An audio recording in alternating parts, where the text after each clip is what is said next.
Bonjour à tous, bienvenue dans l'entretien. Dans cette émission, vous le savez, je reçois des gens qui font le monde, qui la dirigent, qui la gouvernent.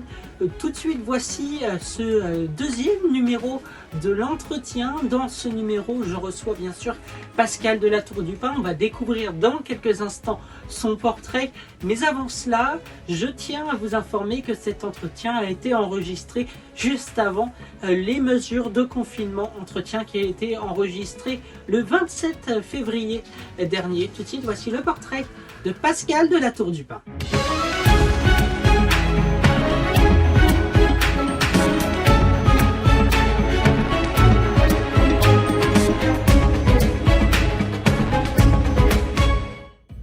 Pascal de la Tour du Pin, 42 ans. Née à Périgueux en 1977, déjà adolescente, Pascal de la Tour du Pin fut passionnée par le journalisme.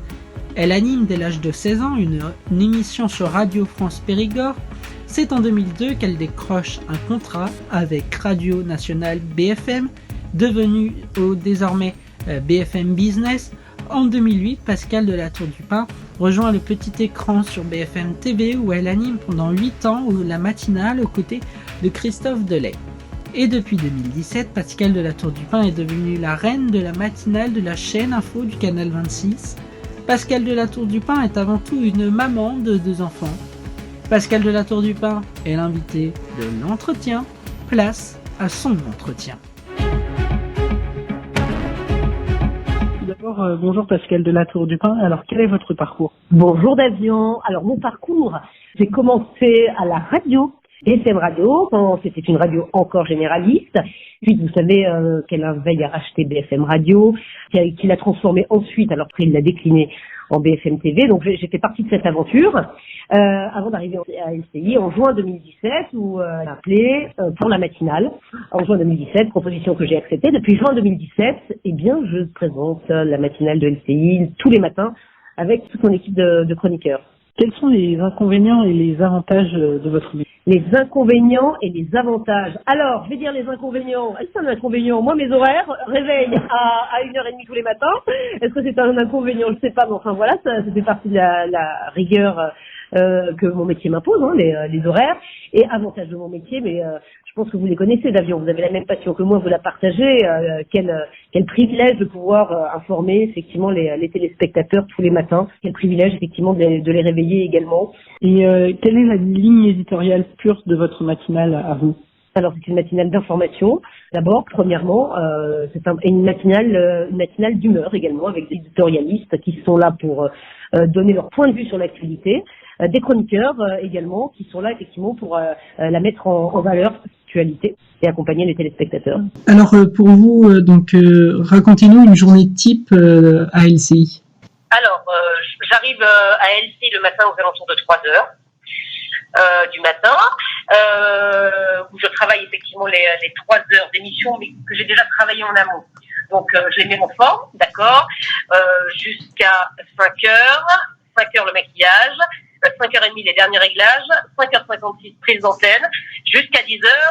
À 10h, eh bien, j'ai souvent des réunions, des débriefings, en sortie de matinale. Je rentre chez moi à la mi-journée, je fais une petite sieste, et puis après c'est reparti, et je suis en lien avec le rédacteur en chef qui travaille avec moi, qui s'appelle Bastien Moratti, et un autre rédacteur en chef aussi qui travaille la journée pour préparer le contenu de la matinale. Les reportages se tournent évidemment la journée. On discute de tout ça, puis je fais un dernier point avec Bastien aux alentours de 20h, 20h30. Après, en fonction, effectivement, ça peut aller plus loin. Puis après, je me couche à 22h30. Voilà ma journée type. Oui, c'est assez chargé, hein. C'est dense, mais oui, c'est dense, parce que la matinale, en fait, ne s'arrête jamais. Vous savez qu'une fois que la matinale est terminée, en fait, il faut déjà se projeter sur la matinale du lendemain. Voilà, on suit l'actualité, effectivement, l'actualité est un fil qui évolue au long de la journée, et la matinale doit non seulement évoluer avec, mais en plus anticiper, si vous voulez, les événements du lendemain, parce que nous, on donne l'impulsion de la journée le matin en matinale, l'impulsion de l'information. Surtout en ce moment, là, avec le coronavirus, ça doit pas être... Avec le coronavirus, effectivement, il y a beaucoup d'actualités, ça c'est certain. C'est certain, on est très mobilisé là-dessus, on est très mobilisé sur les municipales, puisque c'est l'ADN d'LCI, la politique. Donc très mobilisé sur les municipales. On est mobilisé surtout dans la matinale de ce matin, par exemple, On a malheureusement aussi rapporté cet épouvantable incendie à Strasbourg qui a fait 5 morts et 7 blessés. On n'oublie évidemment pas c'est l'actualité de la nuit qui est parfois dramatique. Donc voilà, la matinale c'est un condensé de toute cette information. Et justement, comment vous gérez une information en pleine nuit comme la mort de Johnny Hallyday en décembre 2018 ? Ah oui, alors la mort de Johnny Hallyday, ça c'est sûr, effectivement, personne ne s'attendait à ce que cette dépêche soit publiée cette nuit aux alentours de 3 heures du matin, je dirais. Donc là, effectivement, là, vous réveillez tout le monde, la direction, tout le monde. Et donc, moi, j'ai pris l'antenne à 5 heures du matin. C'est Padrine, un board. On avait un système sur LCI, on a un système pour prendre l'antenne la nuit, parce qu'évidemment, il n'y a pas les équipes régies qui sont là. Mais on a installé un système LCI qui permet de prendre l'antenne la nuit. Donc, je crois qu'on a commencé à LCI, était la première chaîne à prendre l'antenne le jour du décès de Johnny Hallyday. C'est Adrien Bond qui a pris l'antenne à 3 heures. Moi, j'ai pris l'antenne à 5 heures du matin. Donc effectivement, voilà, on est parti évidemment très vite sur cet événement à 5 heures du matin, et ça a été diffusé à la fois sur LCI et sur TF1. Voilà. Donc et puis après l'antenne, je suis allée, je pense jusqu'à 9h, 10h, en tout cas 10h sur LCI. Je crois qu'à 9h sur TF1, c'est Jean-Pierre Pernaut qui a pris le relais. Comment vous avez géré aussi les mouvements sociaux du mois de décembre et des gilets jaunes ? Les grèves. Alors les grèves. Ah oui, les grèves du mois de. Comment on a géré ça dans la matinale ? Dans la matinale et vous en tant que journaliste ? Eh bien, alors les mouvements de grève, effectivement, il y avait 2 axes. Un sur le fond, c'est-à-dire la réforme des retraites, qu'on a essayé d'expliquer avec les éléments qu'on avait, bien sûr, sur la réforme des retraites à nos téléspectateurs.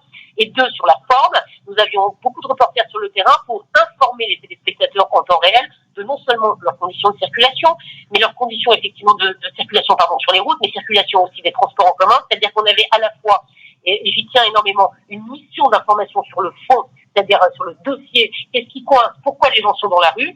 Et la deuxième chose, c'est les accompagner et faire de l'information service le matin. C'est extrêmement important de pouvoir donner de l'information service, parce que ce qui intéresse les téléspectateurs, en tout cas le matin, c'est de savoir s'ils vont pouvoir aller travailler, dans quelles conditions. Donc voilà, c'était ces 2 axes effectivement sur lesquels on a été très fort. Et là, je vais revenir plus largement sur LCI. LCI a été plusieurs fois critiqué, voire signalé au Conseil supérieur de l'audiovisuel, suite par exemple aux propos d'Alain Finkielkraut ou d'Éric Zemmour. Est-ce que ces critiques ont été justifiées pour vous ? Alors, les critiques, elles sont justifiées, on les a entendues et on les a rectifiées. C'est-à-dire que la chaîne a reconnu et a présenté ses excuses. C'est malheureusement, c'est comme ça, et on a tiré surtout les enseignements.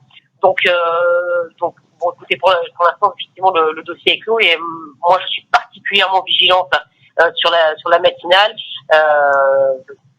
L'idée, c'est vraiment d'éviter les dérapages. Et parce qu'il y a eu une nouvelle convention du CSA au mois de janvier, qu'est-ce que ça a changé à votre matinale et plus largement à LCI ? Alors, la convention du CSA, effectivement, je la connais pas dans le détail. C'est vrai que, alors, sur les flash infos, écoutez, alors, on peut faire plus d'informations sûrement depuis le début de l'année, mais pour tout vous dire, d'avion, moi, j'ai jamais été vraiment, j'étais pas sanctionnée par cette convention du CSA, parce que comme moi, la matinale sur la grille de LCI est un temps à part, c'est un temps d'information. Donc, je n'ai jamais eu de restriction d'information, parce que le temps d'information qui était imparti à LCI, je le prenais pour la matinale, vous comprenez, sur les flash infos et sur les journaux. Donc, puisque le reste, à partir après la matinale, si vous voulez, il n'y avait plus de journaux d'information, c'est du débat. Ça revient un peu à la mi-journée, mais c'est du débat. Ça n'a jamais été analysé, parce que la direction, effectivement, me donnait ce temps pour l'information. D'accord. Et quelle est la plus grosse bourde que vous avez faite sur LCI en direct à l'antenne ? La plus grosse, me tromper de crèmerie. C'est ça la pire, c'est-à-dire que oui, je venais d'arriver, je crois que j'ai dit édition spéciale sur BFM TV à la place de LCI. Personne ne s'en est rendu compte, donc sur le moment, c'est-à-dire que bon, quand vous êtes un peu fatigué, il y a des automatismes qui reviennent. Voilà, je pense que ça c'est la plus grosse. C'est pas volontaire. Vous êtes resté longtemps aussi sur la chaîne concurrente, donc c'est normal que vous y oui, voilà, c'est ça, exactement. Proportionnellement, j'ai fait plus de temps là-bas qu'ici, et j'espère faire encore plus ici. Seriez-vous présente donc au mois de septembre sur LCI ? Alors écoutez, en tout cas, j'ai pas d'informations on ne sait jamais, mais je n'ai pas d'informations en tout cas qui disent le contraire. Donc a priori, oui. Est-ce que vous aviez envie d'autres choses, d'autres projets au groupe TF1 si vous en avez, lesquels ? fait. Alors, j'ai pas de projet avec le groupe TF1. En gros, je suis une personne qui aime bien relever les challenges. Donc, évidemment, je suis à la disposition de la direction s'il y a des challenges à relever. Mais je n'ai pas de projet particulier avec TF1. La matinale me prend un temps incroyable. Vous avez vu mon emploi du temps. Donc voilà, j'ai un emploi du temps qui est bien chargé. J'ai un gros challenge à relever avec cette matinale d'LCI qui progresse, mais qu'il faut encore tirer vers le haut et encore faire progresser, encore faire connaître. C'est important. Et voilà, mais en tout cas, je reste à la disposition de la direction, effectivement, qui nous veut moi. Ça, c'est sûr. Je ne refuse pas le vrai challenge. Surtout en ce moment, LCI progresse. On a atteint. Voilà, LCI, c'est deuxième chaîne d'information. Donc ça c'est important. On est à 1 de part d'audience. Donc, 1% de PDA en moyenne. Et voilà, donc c'est vraiment une bonne dynamique pour la chaîne. Je vais vous poser 3 noms et vous allez me dire ce qui vous évoque pour vous. Christophe Delay. Ah, Christophe Delay. Alors, Christophe Delay, c'était un partenaire exceptionnel. C'est rare de pouvoir réussir un duo. Donc voilà, c'est difficile, hein. Franchement, honnêtement, quand vous mettez 2 journalistes ensemble, parce qu'évidemment, il y a le travail, mais il faut aussi que ça marche, si vous voulez, qu'on arrive à trouver une espèce à l'antenne, de complicité. Et si vous voulez, avec Christophe, ça a été assez naturel, on s'est vraiment bien entendu, et bien sûr que ça a été un déchirement de le quitter, le duo marchait super bien. Donc Christophe Delay, voilà, ça restera un partenaire. J'ai envie de vous dire que, alors on peut jamais savoir que sera l'avenir, mais j'ai plus du tout envie de faire un duo. Quand j'ai connu ce que j'ai connu en termes de succès du duo, j'ai plus envie de faire un duo avec quelqu'un d'autre. Donc oui, bien sûr, ça reste un partenaire exceptionnel. Vous avez encore contact avec lui? C'est un ami bien maintenant dans la vie? Ah oui, non, on est resté en contact. Oui, on est resté en contact, bien entendu, évidemment. Même si on travaille aux mêmes horaires, donc c'est un peu compliqué. mais voilà, bien sûr, on est resté en contact. Et qu'est-ce que Jean-Pierre Pernaut, il vous évoque pour vous? Jean-Pierre Pernaut, c'est ce que je disais, c'est sur l'ensemble de tous les journalistes. Enfin, Jean-Pierre Pernaut, il est au-dessus du lot. Je crois qu'il vient de fêter ses 32 ans, donc à la tête du JT. C'est samedi, c'est ça. C'est exceptionnel. Jean-Pierre Pernaut, c'est exceptionnel. Il a lui aussi, il est exceptionnel. Je veux dire, il y a personne aujourd'hui qui a la carrière qu'il a. Et voilà, entre 40 et 45% de PDA par JT. Enfin, c'est lui. Il y a Jean-Pierre Pernaut, j'ai au-dessus du lot. Jean-Pierre Pernaut, il est au-dessus du lot. Il a réussi à imposer un style. Voilà, ça fait 30 ans que ça dure. Plus de 30 ans que ça dure. Voilà, félicitations et chapeau bas.